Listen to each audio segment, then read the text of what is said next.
Dulu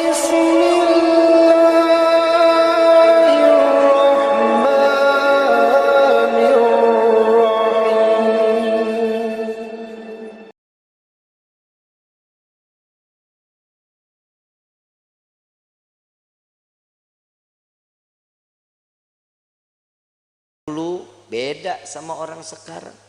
Kalau orang dulu mah ya Allah dapat rezeki berapa aja mah boleh, alhamdulillah. Istri sekarang banyak nuntut, gaji kemarin sekian, kenapa sekarang sekian? Betul nggak? Kenapa begitu?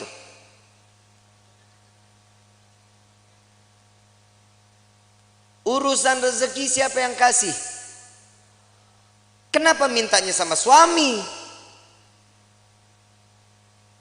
Mintanya sama Allah, tapi doanya di samping suami.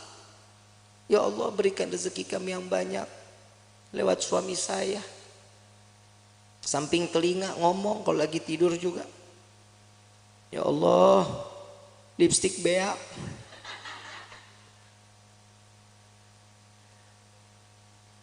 Itu suami pasti mimpinya nggak bagus. Rumah tangga itu dijalanin, bukan dipikirin. Betul nggak? Jalanin rumah tangga. Ya ada kerikil-kerikil rumah tangga, ya wajar. Kita jalan aja kadang suka ada yang bolong jalanan. Betul? Saat dimana kerikil itu ada, itu pembelajaran bagaimana caranya kerikil itu hilang. Ambil sapu, singkirin. Jangan ditimbun, bakal jadi gede. Orang lewat susah. Yang namanya rumah tangga itu jalanin. Jalanin semata karena apa?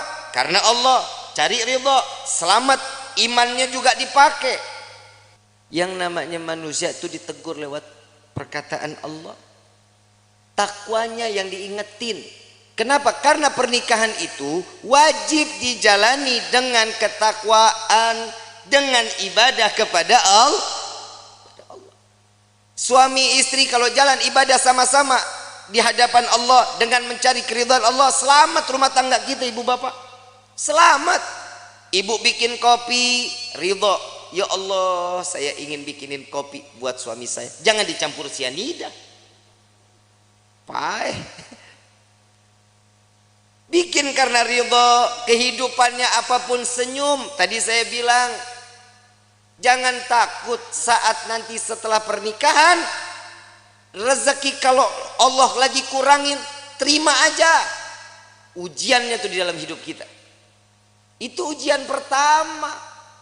Kadang ada pernah dengar nggak orang baru nikah 2 bulan, 3 bulan cerai? Ada nggak? Ada. Kenapa? Karena tidak menerima hasil apa yang telah diberikan oleh Allah. Allah udah jamin di dalam Al-Quran, fa inna ma'al usri yusran, inna ma'al, setiap kesulitan pasti ada kemudahan, ada jalan keluar. Gak mungkin setiap jalan keluar itu buntu, gak mungkin. Allah menetapkan satu ujian kepada setiap hamba, pasti hamba itu punya kekuatan. Allah nggak jahat kayak kita. Kadang kita nyuruh orang seenak-enaknya, itu orang nggak mampu juga kita harus wajibin. Tapi kalau Allah memerintahkan kita karena tahu Allah ini manusia ini mampu, ini orang tahu cara jalan keluarnya, Allah kasih jalan keluarnya. Wa wajadaka dhalam fahada. Allah kasih petunjuk di dalam kehidupan. Ini ayat buat siapa? Nabi SAW. Saat Nabi berjumpa dengan 2 arah, harus kemana? Ke kanan kah? Lurus kah? Ke kiri kah? Kemana? Tapi Allah kasih petunjuk jalan. Makanya di dalam rumah tangga petunjuk itu wajib kita cari. Bagaimana caranya? Tahajud jangan ditinggalin, sholat duha jangan ditinggalin, sholat taubat, hajat, minta sama Allah. Kenapa? Saat seorang istri sujud, saat seorang suami sujud, ini akan mendapatkan pandangan kasih sayang oleh Allah. Insya keluarganya pasti sakinah, aman, tenang. Yang kedua, mawaddah. Mau apapun kendala di dalam rumah tangga tetap ngegemesin. Tahu ngegemesin. Bercanda tuh di dalam rumah tangga harus. Suami istri jangan tegang-tegang. Cuman nanya gaji berapa sekarang? Lu berapa? Gue sekian. Banyakan gua. Jangan. Saling. Bercanda bagaimana? Sekiranya yang dilihat istri suka, suami suka. Ada kisah ini, Sayyidina Ali karamallahu wajha, menantu Rasulullah sallallahu alaihi wasallam, pernah ada konflik saat Siti Fatimah berbicara. Saat Siti Fatimah berbicara itu, Sayyidina Ali ngerasa tersinggung. Wajahnya berubah. Gak seneng. Tapi gak berani untuk ngucapin Sayyidina Ali. Kenapa? Karena memandang, ya Allah ini anaknya Nabi. Saya marah, saya takut dosa. Enggak dibicarain, tapi masang wajah berubah. Siti Fatimah sadar, salah ucapan saya, minta maaf. Langsung minta maaf sama suami. Gak dijawab, keliling sambil nari-nari. Sambil nari-nari. Begitu selesai nari-nari, bikin lucuan, sampai Sayyidina Ali tertawa, senyum. Maka disitulah Siti Fatimah datang kepada Rasulullah sallallahu alaihi wasallam. Ya Rasulullah, tadi nih saya ngerasa ada salah bicara sama suami saya. Langsung mukanya berubah, Nabi ikut berubah. Belum selesai bicaranya Siti Fatimah, Nabi juga berubah. Kenapa? Hei, engkau tidak akan mendapatkan keridhaan Allah, engkau akan dilaknat oleh Allah. Ntar dulu, saya sudah berhasil membuatnya dia tersenyum. Apa yang kau lakukan? Saya menari-nari entah berapa puluh kali saya keliling-keliling di depan wajahnya. Sampai keluar senyuman. Apa kata Nabi? Maka saat dia tersenyum, Allah buka pintu surga untukmu, maka Allah kembali ridha kepadamu. Pak, Bapak, besok kalau istri marah-marah, panggil topeng monyet. Suruh main, suruh dia joget di depan kita. Jangan malu, Bu. Ibu punya salah, ngomong minta maaf. Nggak tahu salahnya di mana, tetap minta maaf. Bib, kalau yang salah suami, tegur baik-baik. Jangan didiemin sehari, 2 hari, 3 hari. Ini bahaya. Ini kadang di rumah tangga suka begitu tuh. Kadang kalau lagi ribut rumah tangga, main diem-dieman. Saya lagi bingung. Ada suami istri kalau ribut diem-dieman. Lu tinggal serumah. Lu diem-dieman. Lu kayak anak kos. Yang namanya masalah di dalam rumah tangga, obrolin. Jangan didiemin. Kenapa? Itu akan menjadi bom waktu. Setan gosok tuh hati kita. Setan masuk ke dalam pikiran nih. Kuping kita dibisikin terus. Jangan dikasih maaf.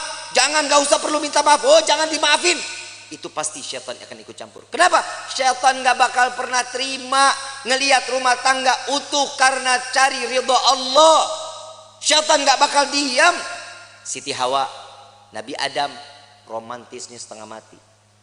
Romantisnya setengah mati. Laki-laki digoda karena siapa? Nabi Adam. Kita sampai hidup di dunia, Nabi Adam dirayu sama seorang istri yang bernama Siti Hawa.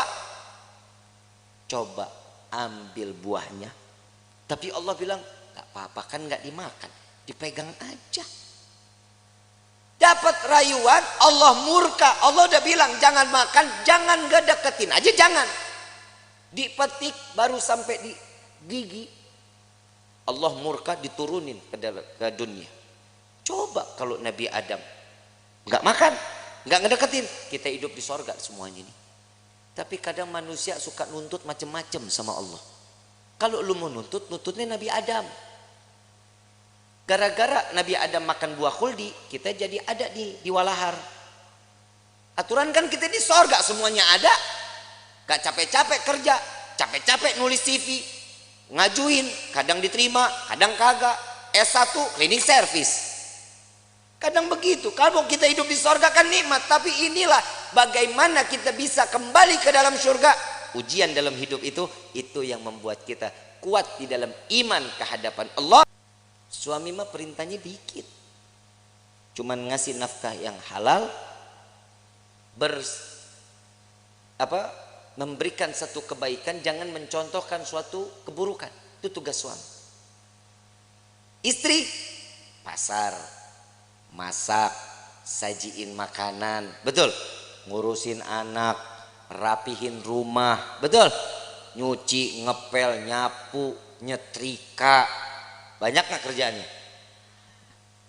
Emang lu tugasnya. Terus fungsinya suami ringanin beban istrinya, itu suami.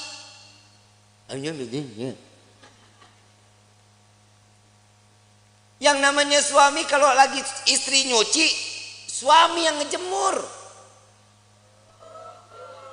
Emang nggak ada suami yang begitu di sini? Nggak ada. Tukar tambah, Bu.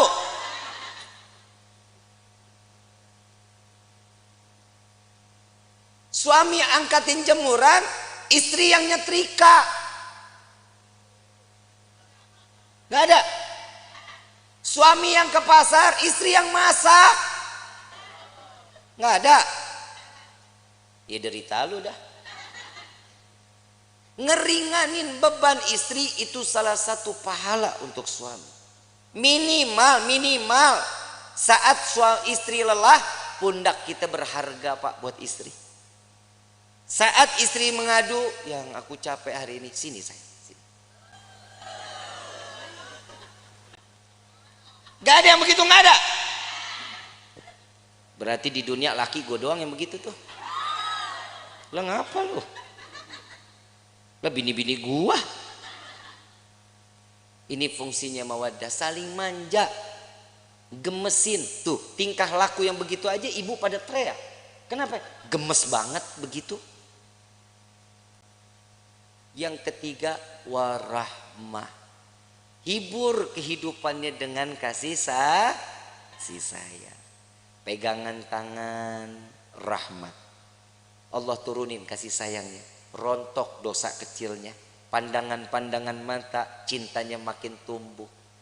Tapi Pak, jujur kita jadi suami banyak ngedoain istri. Istri belum tentu doain kita, Pak. Lah emang benar, Pak. Boleh dipercaya mau enggak, bapak ntar tidur pandangan-pandangan mata.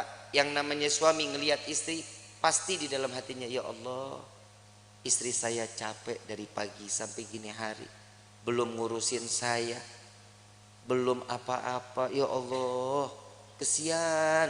Jadiin semuanya capeknya, lelahnya jadi nilai ibadah di hadapanmu, ya Allah. Itu suami doanya. Kalau istri ngelihat kita, Pak, lagi tidur pandang-pandangan, ya elah, laki gue begini banget.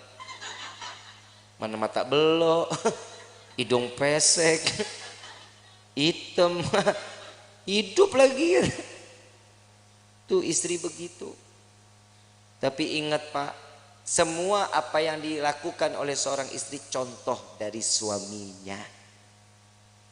Bapak mau lihat istri wangi, bapak juga tampil wangi dong. Ya, jangan tiap hari pakainya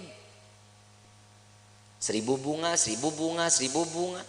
Istri juga enak pakai yang kerenan gitu. Hahaha.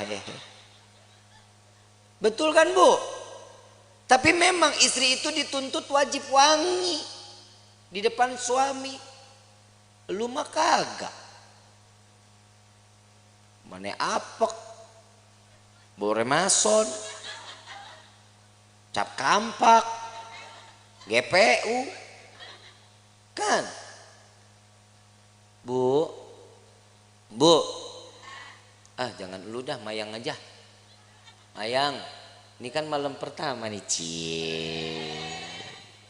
Yusuf, iya. Yeah. Ini dalam hatinya, Habib udahan ke. Mayang, tampilnya sebagaimana pengantin baru terus sampai mati menjadi pengantin baru. Ya, minimal kalau tidur nggak males pakai bedak, pakai lipstik. Ya, Sup ngomong, yang aku paling suka deh ngelihat kamu kayak gini. Puji. Seorang istri itu paling seneng, Sup, kalau dipuji. Yang hidung kamu tuh kayak baskom.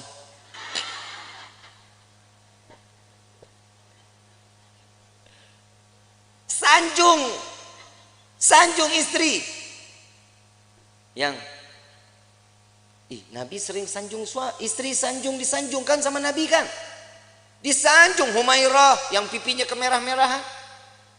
Bapak ngomong, nih Dibit masalahnya orang hitam legem. Mana merahnya? Ya minimal kan dipanggil manis, kan bisa. Sweetie, kan bisa. Jangan dipanggil Blacky. Wah. Jangan. Karena kasih sayang itu timbul juga dari panggilan. Jujur, Pak, maaf, Bapak kalau dipanggil Sia gahar nggak? Kesel nggak? Dibilang manehna? Kesel nggak? Saya ini seorang kepala rumah tangga, hargain saya. Coba kalau suami dipanggil sayang, besok uang jajan nambah, Bu. Dan laki-laki juga sadar diri, wajib ngasih tahu sama istri. Lihat Rasulullah nyanjung Siti Fatimah, Siti Aisyah saat lagi sholat. Siti Aisyah, Rasulullah lewat. Ya Allah, terima amal ibadah Aisyah. Ya Allah, ampuni dosa Aisyah. Ya Allah, masukkan Aisyah ke dalam surgamu. Doa di hadapan Siti Aisyah. Siti Aisyah lagi sholat. Begitu selesai sholat langsung kabur. Ya Rasulullah, tadi aku dengar engkau doakan aku. Iya ya Aisyah. Gimana perasaannya? Wah, senang. Begitulah caraku mendoakan umatku, kata Nabi Muhammad SAW. Ternyata doanya Nabi Muhammad tetap buat umat. Kebahagiaan siapa? Umat. Makanya orang yang menikah itu mencontoh sunnah Nabi Muhammad sallallahu alaihi wasallam. Makanya ibu, yang namanya suami nikah jangan banyak aturan. Suami mau nikah lagi, kasih. Emang apa? Perih. Lebih perih suami ngelihat lo cemberut mulu. Betul Pak? Pulang dari pagi sampai sore ngelihat istri udah begitu aja modelnya, dari mulai bangun tidur sampai sore begitu. Muka demek, rambut berminyak. Begitu dicium, ya Allah, bau kompor. Bu, mau suami betah di rumah mau? Yang rapi dong. Kelihatan suami bakal pulang kapan? Mandi, rapi, bersih. Saat ngadepin suami, suami pulang ngelihat istri cantik, ya Allah, itu capek ditinggal di pagar, Bu. Gak diajak masuk capeknya. Mah, kemon. Gak ada cap. Kalau ini sudah di rahmatnya ini, rahmahnya ini kita jalanin, inilah yang namanya baiti jannati, rumahku surga, surgaku. Tapi kalau ini nggak ada, iman nggak ada, siap, rumah jadi neraka. Rumah jadi neraka. Ibu bapak romantis suami istri, anak ngelihat senang, anak pasti akan contoh kelak nantinya dia bersama suami atau istrinya akan sama sebagaimana rasa kasih sayang yang dicurahkan oleh pasangan ibu dan bapaknya. Kalau anak tiap hari ngelihat orang tua ribut, besok anak begitu juga. Apalagi kalau ada bapak kasar sama istri. Nah, punya anak laki-laki, punya anak perempuan, besok tuh anak kalau udah gede, punya psikologinya berubah, takut sama laki-laki, dia akan cari pasangan perempuan. Lah emang udah banyak sekarang yang begitu. Sebenarnya itu faktornya bukan hanya itu. Yang kedua, ada salah sama siapa dia bermainnya, sama siapa dia berkawannya. Makanya rumah tangga itu diisi dalamnya dengan iman, kenalin Allah sama nabinya, maka rumah tangga akan berkah. Ini ibu kagak sholat, bapak enggak sholat, anak dituntut untuk hafal Quran, kan PA. Nah ibadah ya, jangan bikin ibu bapak masuk ke dalam neraka. Nah lu yang mau dinerakain. Kadang orang tua juga suka egois. Dia ngarepin ini anak bisa nyelamatin dia, sekarang hidupnya dia semau-maunya. Kasih kenal anak kepada Allah sama Nabi, itu yang bikin tenang. Bapak, ibu enak ibadah, ibu enak pengajian, anak terlepas rambutnya, kelihatan sama yang bukan mahramnya. Hati-hati, ini anak perempuan begini, cukup dengan satu helai bawa masuk 4 laki-laki ke dalam neraka jahanam. Bapaknya, pamannya, baik itu dari ibu atau dari bapak, suaminya, anak laki-lakinya. Jangan jadi aman.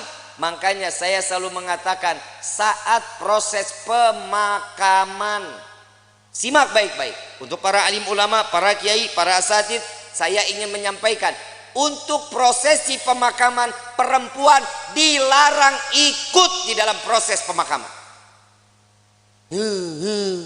Ngaji, makanya ngaji. Jujur kiai, jujur ustadz, ustadzah, benar. Ini yang masih menggunakan tradisi ini cuma para habaib sama syarifah. Sekarang proses pemakaman, saat keranda jenazah dibawa, perempuan ikut di belakang. Saat perempuan atau si jenazah ingin diproses masuk ke dalam liang lahat, perempuan pada ngejejer di dekat lubangnya. Hati-hati, yang namanya perempuan itu banyak larangannya. Tangan terbuka segini, ini aurat. Ibu yang ngebuka aurat, jenazah yang disiksa.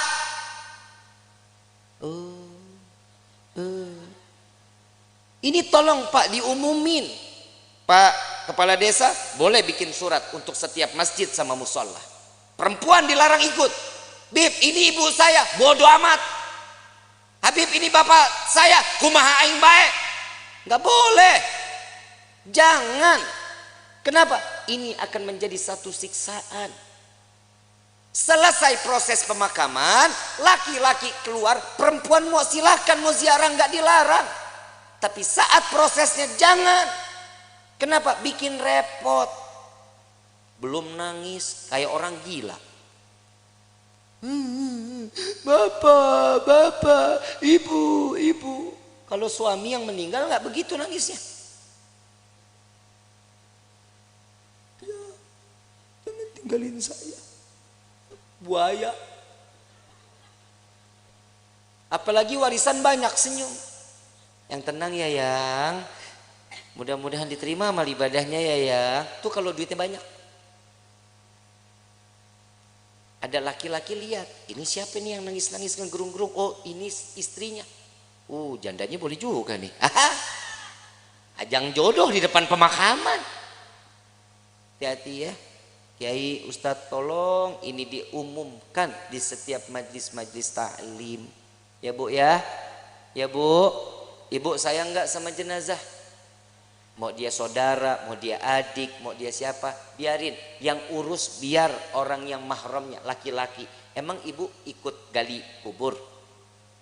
Ibu ikut nguruk? Ibu ikut ngapain? Nontonin aja Habib. Emang perempuan tuh banyak keponya. Entar tuh dia di atas makam nanya, itu diapain? Tuh jenazah bisa jawab, kamu nanya.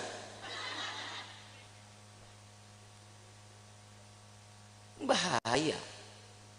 Ya jangan ya. Jangan ya Bu ya. Mulai sekarang nggak boleh ikut lagi. Insya Allah.